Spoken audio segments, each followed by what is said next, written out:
If you're enjoying the Heath Geeks Book Club podcast, we'd appreciate if you hit the subscribe button, leave a like, rating, or review, whichever your preferred podcatcher platform allows. This edition of our podcast is brought to you by 360 Health and Well Balanced Nutrition.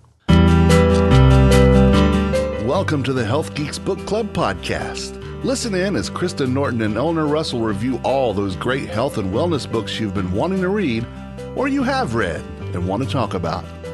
Here's Kristen and Eleanor. Hey guys, it's good to be back in the studio after a little bit of a break. Yes, I don't know. I feel like I live here. Me too. We got a great do you view. too? Oh, and it's a bright, clear day today in December. I guess we can say December, though you might be listening to this in July. That's right. But because it is the end of the year, this conversation, if you're listening to it when it comes out, will be close to New Year's resolutions, perhaps. Hey, Kristen, have you... I'm Eleanor, you're Kristen, we're health geeks, right? That's right. And Tim's in here. I don't know if he's a health geek. That's me. We're working on it. I'm with the Health Geeks. Yeah. I'm big fans. I'm the biggest fan. All right, well, since you're our number one project, have you noticed that, in former years or past years, we all waited till January to have these New Year's resolutions. And now there's this movement afoot to do pre-Christmas New Year resolutions. Have you run into that? It's like, get ready. Let's don't wait through. Let's do it now. I have seen people thinking about it much more in advance. Uh-huh. And that trend goes like even to decorating for Christmas Yeah, in okay. November. Like, so we're just advancing everything a little bit. Yeah, what's up? I What's don't up with know. it? It's like we know we need to do something, but are we really motivated to do it? What is it? What is it that causes us to move into action? I think you're setting yourself up to fail because who's going to do any kind of dieting or anything like that through the holiday? I mean, if you do, then that's just sad. But you might make better choices if you're intentional, or you might prepare yourself better so that when you know you're going to enjoy those wonderful treats, you won't have enjoyed them for 48 hours. Yeah, exactly, Eleanor. It's about balance. Thinking. What's the point? Are you binging? Are we talking about binging? No. Because I don't get a lot of these things except for one time a year. So I'm going to eat all of it that I can for that one time. That's just my thought of it. I mean, there's a lot of things. Were you here when we talked about the glucose revolution? I've been. If you were here, I was here. Yeah. Didn't we talk about those blood sugar spikes and how damaging they might be? But I don't think Tim is alone. I think that people can have that mindset going into the holidays and, talk to Eleanor and I. We can help you find a little bit more balance. All right, because, we're human too. And I have to say, I've thought about making the big old fruit cake that nobody likes but me. And it's like 19 pounds of ingredients. So it makes like 5 years worth of fruit cake for a family. And so it's like excessive. And then I thought, okay, don't do that. Well, maybe I'll put that stick of butter and a pound of sugar and some dates in the pan with some pecans, and that'll be really good. And then I thought about the pressed cookies. And then I thought about, all those high calorie, low nutrition things that are treats, but they've become more than just a treat. They've become something that we overconsume. Mm-hmm. So anyway, you going to talk us about a book? Are we going to focus on a book? Yeah. So back to New Year's resolutions. I took us on a detour. So many of us make them about fitness. And so if that's you, if you're wanting to work on your fitness level, then you may find this book conversation really interesting. So we are talking about how the simple science of motivation can bring you a lifetime of fitness. The book is called No Sweat by Michelle Segar, PhD. Yeah, and Michelle wrote this book to help you understand the science-based reasons why it's not your fault that you failed to stick with exercise and other health-related behaviors, as well as to give you a new, simple framework for sustainable success. So that sustainable success could carry us through these holiday season peaks, as we're challenged with excesses.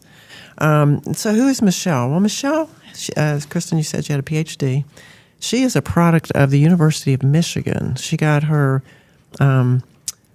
PhD there in 2006, but before that she got a Master of Public Health in 1997. And she is uniquely trained, and experiences are comprehensive. She directs a program on sustainable health activities research. So she's an active researcher. She's an associate research scientist at the university. So she's been there for more than 20 years. And in her book, she tells us stories about people's experiences with trying to help their bodies move. Because we've been doing a lot of reading, and a lot of our books say, move your body. If you want to have a healthy well-being, move your body, right? And we read all the benefits of exercise. And this book is focused just on that one health behavior. It doesn't take it doesn't go into depth in the other things. So this is a really good focused topic about how do we help ourselves move. Right, and it's not just, she doesn't even hone in on the benefits like the other books have in the past. It's why can't we do it consistently? Exactly. And Kristen, I was blown away because it took me longer than it should have for me to remember or even connect the dot. This is the author of The Joy Choice. Yeah, we read another book by her. And The Joy Choice is more recent. Yeah, we did it backwards a little bit. I actually emailed her a while back and said, does it matter what order we read them in? And she said no. And I agree after getting through them. I do too. And I thought they would be like similar. And yes, in ways, but surprisingly, it was still new information that was not in The Joy Choice. Oh, yeah. It was focused exactly on exercise, which is what I like, because I think, I almost think it's probably more important than what we put in our mouth if we move our bodies. But I'm not sure. Yeah, that's a tough call. It's pretty darn important. Yeah. So who published this book? Now, that's kind of, I like to go down that rabbit hole, too. So I did. And it's not any publisher that we've read yet. It's called AMACOM. And that stands for the American, let's see if I can remember what that stands for. Do you remember what that stands for? Management Association. But it's a part of HarperCollins. And HarperCollins has a leadership focus in their publishing. These are massive businesses that put print out for the rest of the world to look at. And so HarperCollins Leadership publishes books that drive profession and personal growth, specializes in business books, but also publishes titles in health, fitness, parenting, and popular psychology. So it was a great fit for her. Yeah. And so it's been through a pretty rigorous editorial process. So I really like this book, and I like this author, so I'm happy to start a conversation about what she has to say in this one. Now, you mentioned that she tells a lot of stories in here, and what's not clear to me, like I know her research background and how she participates in that, but I don't know like how she's interacting with, like, is she a coach? Does she work with companies? Because she has these individual stories about their issues with exercise, so I was just curious. Yeah, I think it really comes out of her research. Then she may do that partnering with other companies, and I'm not clear on that either. So, but she's been actively engaged in, those intakes and designing things and finding out what happens and analyzing it and then reporting it. She's been very active. Right. And her books are another avenue for that. There is a disclaimer in this book, and I think when we read all of these health books, it's there. Yeah. And this one says this book is designed to provide helpful information on creating sustainable motivation and behavior change. This book does not make any medical recommendations and is not meant to be used to prevent or treat any medical condition. She covered the bases. Yeah. Ain't that sad? CYA. Why do we have to say that when it's so obvious that this stuff would probably help you? Yeah, I don't know. It's a legal thing. The litigation gets involved in all this, and people sue each other. What did we talk about before this show? Yeah. The answer to everything is money. Yeah. The reason why things happen, the reason why things go good, the reason why things go bad, it's always money. And Tim and I had a provocative conversation on that. Their viewpoints that we won't share here. Right. But he's on that one today. That's his bandwagon today. Yes. That's the hill I'm dying on today. Yeah, okay. Well, I got a lot of tools and concepts out of this book, just like I did with the Joy Choice, that I have immediately started using in my own life and in my coaching. They're very career. adaptable, aren't they? It's like, oh, I can embrace this. Yeah. And you think about it again. For that. Mm-hmm. And you'll be out somewhere and you'll think, oh, I thought about that and I don't think I'm going to do this. Yeah. And the way that she words things is fun in nature, and that makes it easier to remember, I think, too. Like, for example, OTMs. I'm like, what is an OTM? Oh, that has come up to me so many times. I'm out there and I'm telling people about OTMs. Yeah. And they look at me like, huh? What? So it stands for Opportunities to Move. And she has you discover the hidden opportunities to move in your day, like they're a gift. And it just... And that word gift I love that. Is her thing, too. Yes. Yeah. Do you know Julia Bennett? Can we call her out? We're going to use her name. Okay. Hey, Julia. Hey. Whenever you talk to Julia on the phone, she Nice. I do that. Yes. Well, I did it last night intentionally for the first time. I was sitting there. I thought, God, I've been sitting for hours, and now I've got this great conversation on the phone, and I'm sitting some more. And I just stood up and walked because it was an opportunity to move that occurred to me. And then finally, the person on the other end of the phone said, "Are you doing something?" I said, "Yeah, I'm just walking." "Are you walking in the house?" "Yep." I do that. I pace back and forth, and it was great. And Yeah. it made the conversation better because the blood was flowing to my brain and I was thinking clearly, which I'm not doing right now, maybe. Well, she starts her book telling us that we all have the wrong whys to exercise. And being a health geek and reading all those books, we, like you said, we know the importance of it for long-term physical health. And she says that's not the right why And you know to where get we you out of bed. where we get that why often is from a medical provider, and having been involved in that system and how we tell people what they should do makes it into a chore. Chore. Yeah, but medical people promote better health and disease prevention, and we used to have a class called that. You know, when we would bring these young people in to help them enter the profession, it's like open up the window and think about, let's not always have sick people. Let's maybe promote some health and put off these disease things. And so then what that ended up doing was that we educated a whole bunch of people in a medical framework that didn't take human decision-making, motivation, and behavior into account. So there's a whole bunch of people who are aware that we need to tell people, if you want to have a long life and get to be an old person, be happy, better health in the future, you need to do this today. Yeah, and it shows.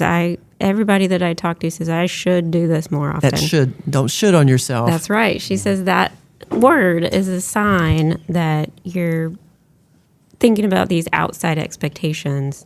And so she has you shift to the right why, quote unquote, which is the immediate benefits and rewards we get from exercise, not the long-term health benefits. And when I've worked with people, that's really hard for them to identify.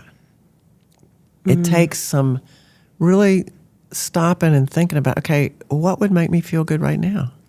We don't think that way. Well, because the exercise doesn't feel good right away. So I often say, well, how do you feel afterwards? Don't think about how you feel during. Or it's the first step, getting like on your bike or something. That isn't necessarily rewarding, but once you're on it or afterwards. Let's go into this because she's got a little framework that'll help us discuss that very dynamic of what stops us from doing what's good for us. Right. Because we do it all the time. Let's get into it. Yeah, the future is just too abstract. We're more likely to sustain the behavior if that essential thing is part of the daily life is immediate and noticeable. So, I don't know. So she says lifted mood, energy, focus, the fun of it. If it's a social activity, those are the kinds of immediate rewards she wants us to focus on. I think I came across her article a long time ago, and wrote a blog about how the one mistake we're making.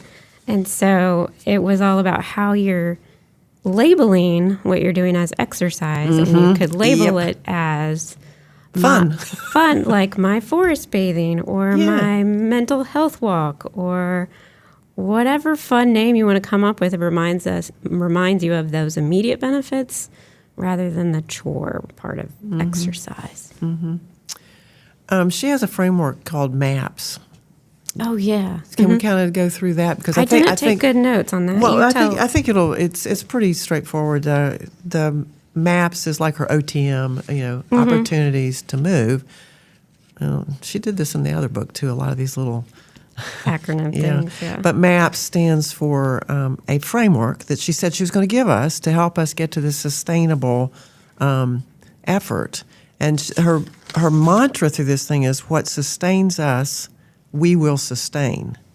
And so by doing this MAP thing, she gives us these worksheets and little, you stop and you got to fill out a sheet. So as I read this, I didn't really participate with it in a way that would probably help me. And because I read it quickly, and I think this is a book that you take more time with and maybe do with somebody else. Yeah. And maybe take 6 weeks or something like that so that you can really reflect and dig down into what she wants us to get to, because the M in MAP stands for meaning. What meaning does this have for you? And that's how you're going to get to the right why. Yeah. It's like you're doing it because you should. Well, that doesn't have any meaning for me. That's somebody else's telling me what to do, and I don't have any autonomy in that. And I need to be in control of what I'm doing, or I'm going to fight you.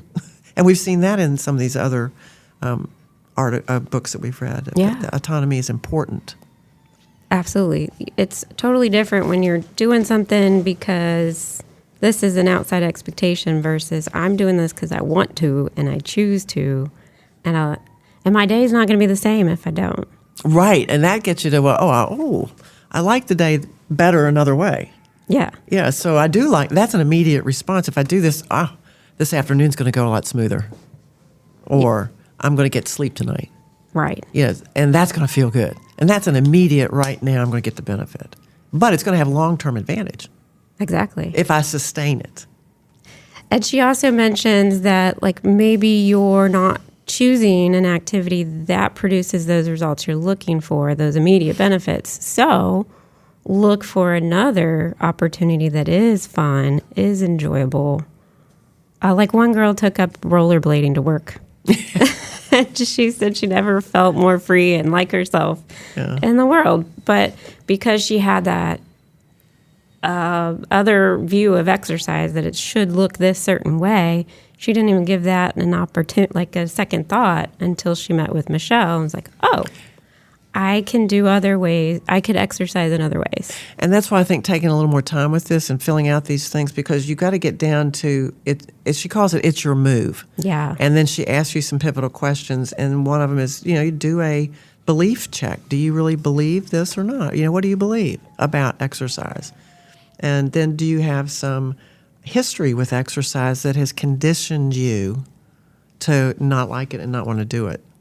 There's all sorts of triggers that she's got in there that would take you on a really good exploration to redesign how you spend your time and the activities you're choosing to do, and finding your way to sustaining that movement. I really appreciate those activities, and like you, I did some, but I really didn't work through it. We're going too fast, We've got a deadline for this podcast, so. But it is great. She doesn't call it a workbook, but in a sense, it is very much so. It could be. It could be if you use it that way. She goes into the negative feelings that we've gotten, like when you were in middle school and you had to do PE, and when I went to middle school, we had to change clothes and put on these little white gym workout dresses. They were crazy. I don't do that anymore. But it was a big deal, and a lot of my friends, because your bodies are changing, hated that. It's an awkward moment. And it was calling attention to what they didn't like about themselves, and it set up a dynamic for their future that they didn't want to have anything to do with physical education, quote, unquote. And it didn't feel good. I was in another situation where I guess in my family, I just lucked into a great family. I just have to say that. Thank you, Mom and Dad, and my siblings. But we were encouraged to do things, and I was you're a gymnast, and I did a little bit of physical stuff like that too, and played a lot of sports and had fun. It was fun to go out and move. And it's been a benefit to me for the rest of my life. But caretakeritis in this meaning thing. Oh, that's a big one. Yeah, let's talk about that a little bit, because she says that when you're in that, that's tough. So I can't tell you how many times I run across this, and to have like a word for it now, it's like, oh, this is great. And I could have read this just a day or two sooner, because I had a client that this really, really resonates with. But caretakeritis is, she says, it's not just women, even though you might think about women, but it's basically when you have either a fear of being selfish or thinking self-care is not masculine enough, and you're doing all the things for other people and ignoring your own self-care. Yeah, and I think men have that thing about, I am going to be a good provider. I mean, a lot of men struggle with that, and then they don't take care of themselves because they gotta take care of the family. So she lists symptoms of caretakeritis, and I really want to read them out for y'all listeners. So if you have any of the following, you may have a case of caretakeritis. Having difficulty saying no, responding to requests automatically without reflecting on your own time, energy, and goals, not having your sense of well-being as a top daily priority, not delegating tasks to others because no one does them as perfectly as you. Oh, there you go. Yeah. Ding, ding. No one's going to love it like you do. Frequently feeling emotionally and physically exhausted as you try to keep up with the to-do treadmill and feeling like you can't step off, and feeling like you have no control to change things. And in particular, to make space for exercise and self-care. Yeah, didn't we read a book about self-compassion, Kristen Neff? Yes, we did. I think she even referred to her in here at one point. But that when you're in crisis or you have all these bills to pay, I heard something about that earlier. You get focused on that in a way that you can get into a cycle of making it worse because you're not taking care of yourself. Then you get sick. Then you can't do what you got to do to be able to do what would happen. It's this awful downward sucking cycle. Right. Whereas if you take the time to take care of yourself, it ends up, and she said it's a paradox. That the paradox of this self-care is that if you actually take the time to take care of yourself, you'll be able to deliver those other goods.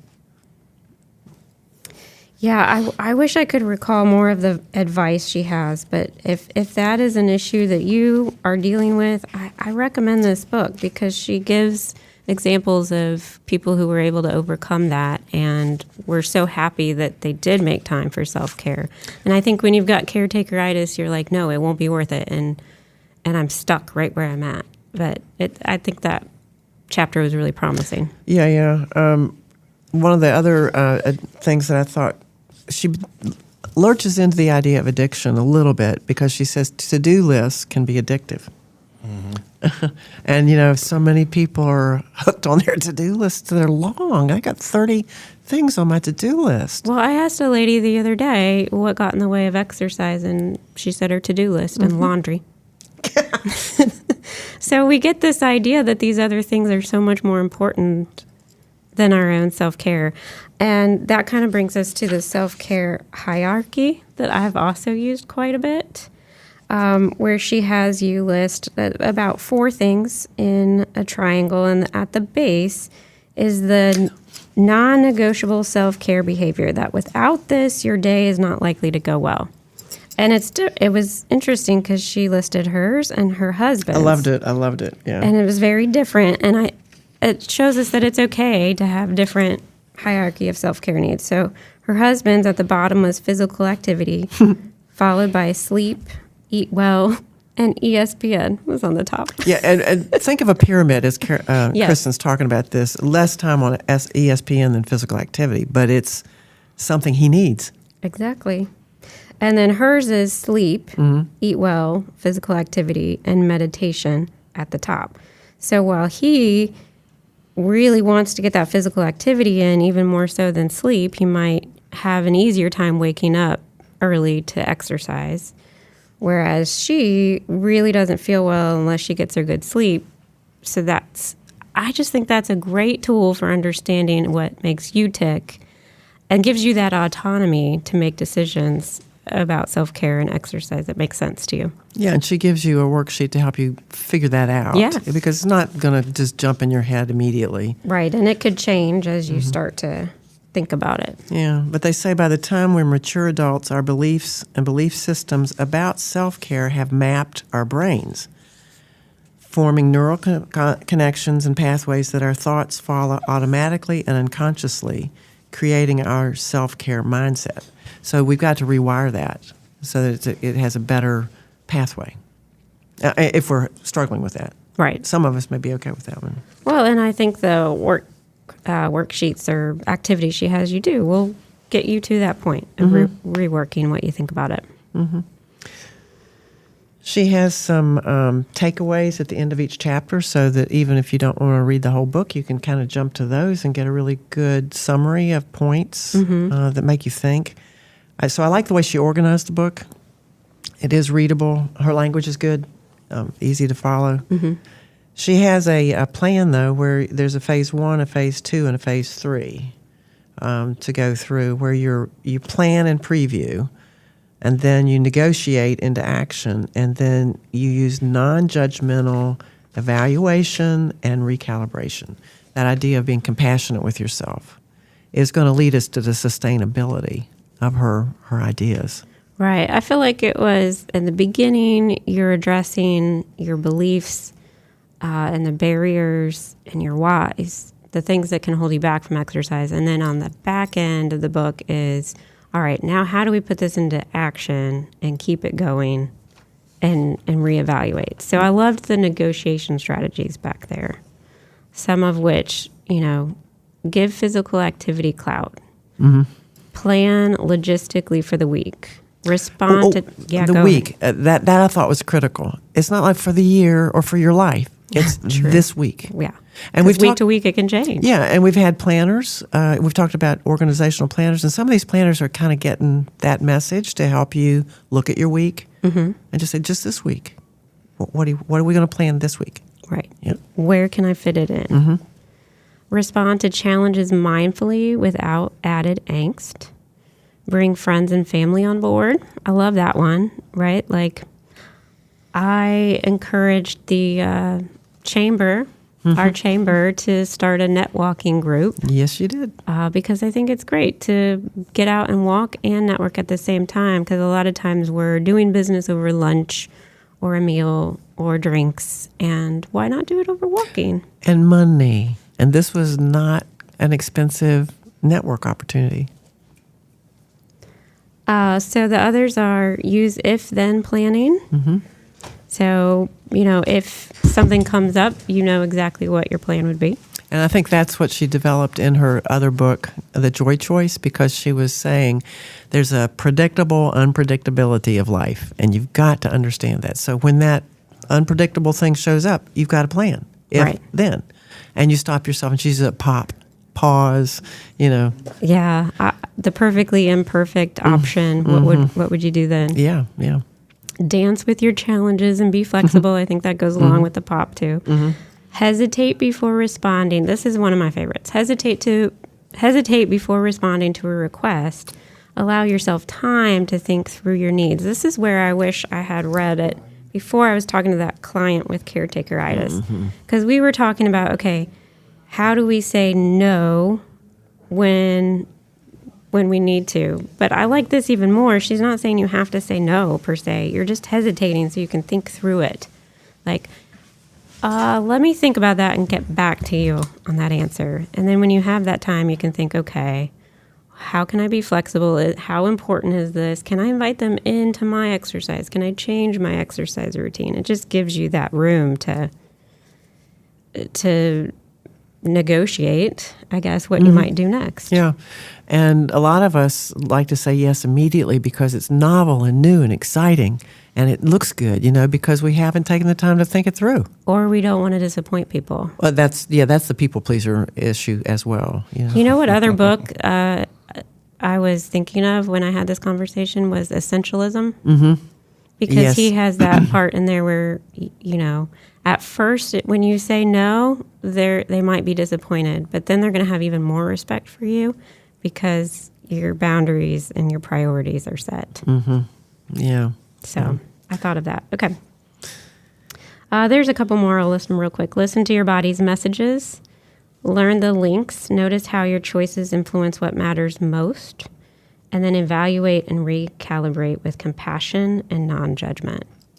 Yeah. So such good information there. I encourage y'all to read this book and go through that. And I just want to hit the maps thing one more time because we talked about the meaning and then the awareness by stopping and really paying attention to what you're trying to do. But the P stands for permission. Oh, yes. And you've got to give yourself permission. And that is in this journey of reading books with Kristen is something that I've kind of brought in a little bit. When I intended to get on my spin cycle and ride for, at least 30 minutes, and I don't want to do it, it's like, okay, well, just go sit on it. Just give yourself permission to sit on it. If that's all you do, that's it. That's good. And so you go sit on it, and then it's like, well, I'm here. Man, it's just 5 minutes. But that stopping and giving yourself permission not to do what you said you were going to do, but having an if-then, it's like, well, you don't just not do anything. You've got to somewhere negotiate with yourself. Maybe I can do something instead of nothing. Is always better than nothing. And she has that statement, a 10-minute walk is a whole lot better than that 1 hour run I didn't do. Exactly. And that's like a no-brainer. Yeah. No-brainer. Okay, well, there you go. So that lightens it all up, too. It's like, okay, well, I did something. And then when you put your head on the pillow at night, you say, I had a good day. I did some things. I didn't do everything perfectly, but I did some stuff. Yeah. There's two things I really want to share that just came to mind based on that. Yeah. So one is a question that stood out to me in one of her little activities that's sticking with me. What is my continuum of success this week? So rather than having like this one set, and man, in coaching, they teach you to have SMART goals, very specific, measurable. But I love this concept because what if you don't get that 30 minutes in 5 days a week or whatever? What is your continuum? So on the low end, what would success look like? On the medium side and then on the high end. So it's not a failure, it's just a continuum. Yeah, and that idea of don't use performance goals, use learning goals. Oh, that was a good one. I forgot about that. Yeah, and that was kind of a new way to say that, and I'm not sure I've heard anybody else talk about in our reading. Right. But that idea of, there's a lot of performance goals, like I ate so many calories, or I ate 3 meals today, or, the measurable things, like you were talking about, the SMART, specific, measurable, Actionable, attainable, realistic, and time sensitive. That's what SMART stands for. All these people build these words with meaning that don't mean what they say. So, that idea of a learning goal, and I think your continuum thing is an illustration of that. It's like I'm learning to be consistent. Yes. And each week, I'm learning a little bit. And it's an up and down journey, maybe, but it's not a fall off the cliff and quit. Exactly. Which happens to the paralysis of so many people. They just say, I had a conversation with someone who's fighting with weight, and they were saying, I've done it so many times, why do it again? What's the point? So they just quit. It happens so many times. Yeah. It's that all or nothing mindset. And that's why, going back to this belief system and what's your history with this, we can, the brain is plastic. We've learned this. We can rewire our brains, but it takes a little time and it takes a little coaching and maybe some help with some professional people. And there is hope. And that was the other thing. I think this book has some hope in it. A lot of hope. Yeah. So we probably could talk longer about this. Is there anything else we should call our listeners' attention to? I just love that what sustains us, we sustain. That's a great ending. Yeah. So. I highly recommend this book. I love it. If you feel like you're inconsistent with exercise, or you hate you have a love-hate relationship with exercise, work through this book with somebody. And I'm Kristen Norton with Well Balanced Nutrition. We offer nutrition coaching by registered dietitians. Come check us out at wellbalancednutrition.com. And I'm Eleanor Russell at 360healthforyou.com, where we make healthy happen. I like to help people look at supplements and maybe design a supplement program if you're not able to get all the nutrition that you need in a day. And we have other products that help us reduce exposures to chemicals and stay safe and let our biology do what it's designed to do. So Eleanor Russell, 360 Health. Have a great day, everybody.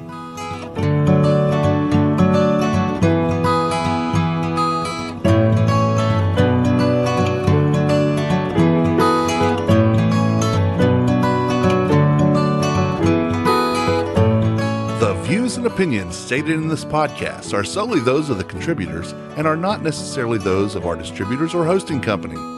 This podcast is copyrighted, and no part can be reproduced without the expressed written consent of Kristen and Eleanor.